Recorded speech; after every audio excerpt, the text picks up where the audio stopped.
President Ziaur Rahman, general Ziaur Rahman, সংস্কারক জিয়াউর রহমান। দুনিয়াতে কয়টা নেতা আছে আপনি বলেন?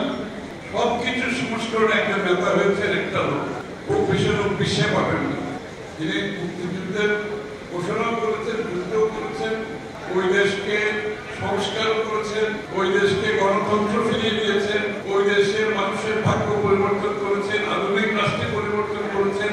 সবকিছু মিলিয়ে এরকম নেতা বাংলাদেশে না, বিশ্বে হাতে করে কয়জন আছে কিনা সন্দেহ। এইরকম একজন নেতা আমাদের দলের যিনি প্রতিষ্ঠা করেছেন, আমাদের চেয়ে গর্বিত আর কেউ হতে পারে। উনি আমাদের নেতা, আমাদের দলকে প্রতিষ্ঠা, উনি বাংলাদেশকে আধুনিক বাংলাদেশে করেছেন। উনি গণতন্ত্রের মানুষ পুত্র, খালেদা জিয়া গণতন্ত্রের বিড়ম্বনা সৈনিক, তারেক রহমান গণতন্ত্রের প্রতীক। সুতরাং বিএনপি এবং গণতন্ত্র একে অপরের পরিপূরক, একটা ছাড়া একটা চলতে পারে না। গণতন্ত্র বিএনপিকে ছাড়া চলতে পারে না, বিএনপি গণতন্ত্রকে ছাড়া চলতে পারে। এই যে পরিপূরকের ভূমিকা, এই গণতন্ত্রের জন্য যে ত্যাগ, জিয়াউর রহমান সাহেব জীবন দিয়েছেন এবং খালেদা জিয়া বৎসর পর বৎসর জেল খেটেছেন, তারেক রহমান দেশের বাইরে থেকে বাংলাদেশের মানুষকে ঐক্যবদ্ধ করে স্বৈরাচারকে বিতাড়িত করেছেন। সুতরাং একমাত্র স্মার্ট সিটি বসুন্ধরা, আধুনিকতায় এক ধাপ এগিয়ে। গণতন্ত্রের নিয়ম থেকে আলাদা করা যাবে, এই সংগ্রাম এখনো চলছে, এই সংগ্রাম এখনো শেষ হয় নাই।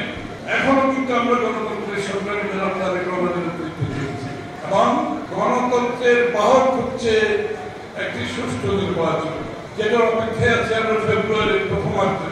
এবং এখনো গণতন্ত্রের পথ রুদ্ধ করার জন্য, নির্বাচনের পথ রুদ্ধ করার জন্য, নির্বাচনকে বিলম্বিত করার জন্য এখনো গণতন্ত্র বিরোধীরা সক্রিয় আছে। এটা ভুললে চলবে না। আমাদের গণতন্ত্রের সংগ্রাম এখনো শেষ হয় নাই। এখনো গণতন্ত্র বিরোধীরা চক্রান্ত করছে কিভাবে এই নির্বাচনকে বাধাগ্রস্ত করা যায়, বিলম্বিত করা যায়। নির্বাচন হচ্ছে গণতন্ত্রের বাহক। তারা চায় না বাংলাদেশে একটা গণতান্ত্রিক অর্ডার ফিরে আসুন, কারণ গণতন্ত্র না থাকলে যাদের লাভ, তারা গণতন্ত্র চাইবে কেন, কাদের লাভ সেটা তো আপনারা বুঝতেই পারছেন। সুতরাং এই যুদ্ধে আমাদেরকে জিততে হবে, ঐক্যবদ্ধভাবে থাকতে হবে।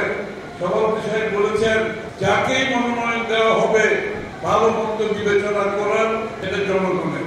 আমাদের হচ্ছে তার জন্য, তাকে জিতিয়ে আনার জন্য সম্মুখ ভাবে থাকতে হবে, পিছন থেকে না, সম্মুখ ভাবে থাকতে হবে এবং আপনার কার্যক্রম জনগণের সম্মুখে দৃশ্যমান থাকতে হবে।